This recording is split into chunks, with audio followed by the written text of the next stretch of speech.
Dimas terbangun di ruang tamu dengan rasa bingung yang menyelimutinya. Ia memandang sekeliling. Ruangan itu terlihat seperti biasa. Tidak ada yang berubah. Tetapi perasaan aneh yang menggerogoti tubuhnya membuat setiap sudut rumah ini tampak lebih gelap dari sebelumnya.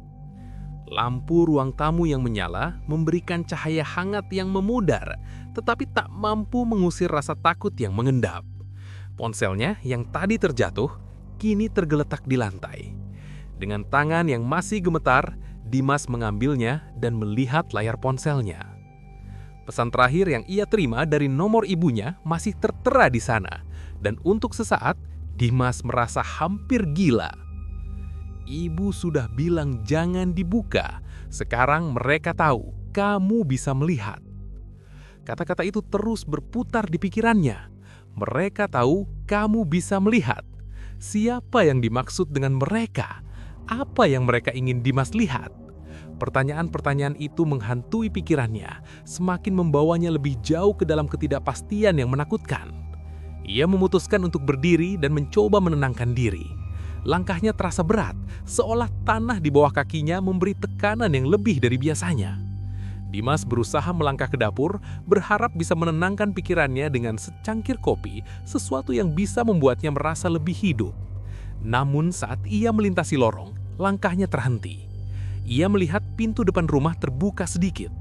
Tidak mungkin, ia ingat menutupnya dengan rapat tadi malam sebelum tidur.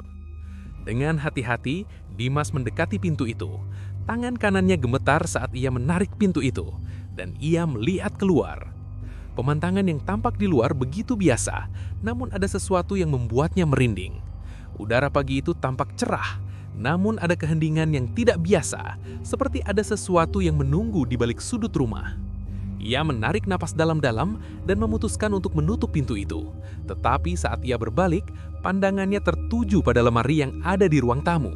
Lemari itu, yang terbuat dari kayu gelap dan tua, kini tampak lebih menakutkan dari sebelumnya. Kenangan tentang malam sebelumnya ketika ia membuka lemari itu dan menemukan album foto kembali menghantuinya. Ia tidak bisa mengabaikannya lagi.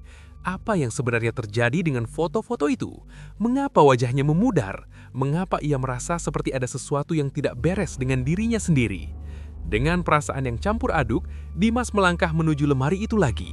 Setiap langkahnya terasa semakin berat, seakan kaki-kakinya tidak lagi mampu menanggung beban perasaan yang menekan dadanya. Ia membuka lemari itu perlahan, seperti terjebak dalam sebuah rutinitas yang tidak dapat ia hindari. Saat pintu lemari terbuka, Dimas merasakan hawa dingin yang menyentuh wajahnya. Ia teringat kembali pada malam itu, ketika ia pertama kali menemukan album foto. Kali ini, ia membuka album itu lagi. Namun sesuatu yang jauh lebih aneh terjadi. Setiap foto yang ia lihat tampak berubah. Bukan hanya wajahnya yang memudar, tetapi seluruh tubuhnya tampak hilang, digantikan dengan bayangan samar yang tak jelas bentuknya. Ia bisa merasakan dirinya terhapus dari kenangan, seolah keberadaannya tidak pernah ada. Namun ada sesuatu yang lebih mengerikan lagi. Di setiap foto yang ia buka, ada tulisan kecil yang muncul di bagian bawah foto. Tulisan itu tidak ada sebelumnya. Dengan gemetar, Dimas mencoba untuk membaca tulisan itu. "Kamu tidak seharusnya tahu ini." Tulisan itu berulang di setiap foto, membuat perasaan takutnya semakin mendalam. Dimas menutup album itu dengan tangan yang gemetar, dan ia bisa merasakan jantungnya berdegup kencang. Apa yang sedang terjadi? Mengapa ia merasa seperti terjebak dalam mimpi buruk yang tak bisa dihindari? Ketika ia hendak meletakkan album itu, sebuah suara terdengar dari belakangnya. Suara itu datang begitu tiba-tiba, mengiris keheningan yang mencekam. Dimas membekap mulutnya, berusaha menahan nafas. Suara itu datang dari arah ruang belakang rumah, tempat di mana lemari itu berada. Itu adalah suara langkah kaki yang berat, berderap-derap di atas lantai kayu. Langkah-langkah itu terdengar semakin mendekat, seperti sesuatu yang bergerak dengan tujuan. Dimas merasa tubuhnya kaku, tidak bisa bergerak. Ia ingin berlari, namun kakinya tidak bisa digerakkan. Ia menatap pintu ruang belakang yang kini terbuka sedikit. Di sana bayangan samar muncul, perlahan-lahan menuju ruang tamu. Dimas bisa merasakan getaran yang aneh di udara. Suara langkah kaki itu semakin jelas terdengar, semakin keras, semakin nyata. Dengan segenap kekuatan yang tersisa, Dimas berlari ke arah pintu depan. Tetapi saat ia melewati ruang tengah, ia melihat sesuatu yang lebih mengerikan dari apapun yang bisa ia bayangkan. Di ruang tengah, di atas meja, ada sebuah benda yang sebelumnya tidak ada di sana. Sebuah kotak kecil terbuat dari kayu gelap dengan ukiran yang tampak sangat tua. Kotak itu seolah baru saja diletakkan di sana, namun ada sesuatu yang aneh. Ukirannya tampak baru, meskipun kotak itu sudah terlihat sangat tua dan usang. Dimas merasa ketakutan yang lebih besar. Ia ingin menjauh dari kotak itu, namun sesuatu menariknya untuk mendekat. Perlahan, ia membuka tutup kotak itu. Di dalamnya ada sebuah kunci tua yang terbuat dari besi dengan ukiran yang tampaknya sangat familiar.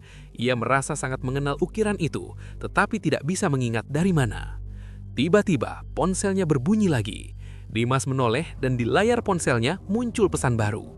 Pesan itu berasal dari nomor ibunya. "Kamu membuka yang salah. Mereka tahu kamu bisa melihat." Dimas merasa seakan dunia ini berputar dan ia tidak bisa berhenti gemetar. Mengapa pesan itu terasa semakin menakutkan? Apa yang telah ia lakukan?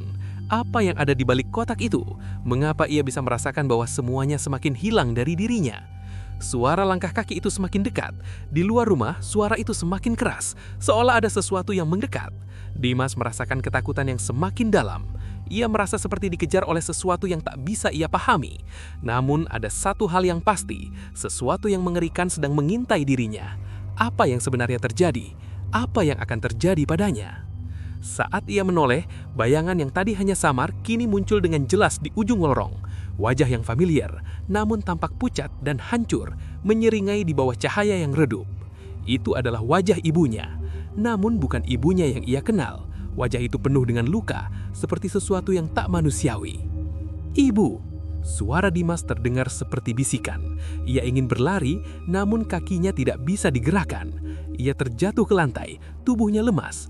Ia mencoba berteriak, namun suaranya tertahan di tenggorokan. Bayangan itu semakin mendekat, bayangan ibunya yang tak lagi bisa dikenali. Semua yang terjadi terasa seperti mimpi buruk yang tak pernah berakhir. Ia ingin bangun, tetapi tidak bisa. Di saat terakhir, sebelum bayangan itu sepenuhnya menyelimutinya, Dimas melihat sesuatu yang sangat mengejutkan. Di dalam album foto yang ia duka tadi, ada foto baru yang muncul. Foto itu menunjukkan dirinya yang kini sudah memudar sepenuhnya, dan tulisan kecil muncul di bagian bawah foto itu. "Tidak ada yang bisa mengingatmu sekarang." Dengan tambahan ini, cerita telah berkembang jauh lebih lagi arahnya. Ketegangan semakin memuncak, dan Dimas semakin terperangkap dalam kegelapan yang mengancamnya.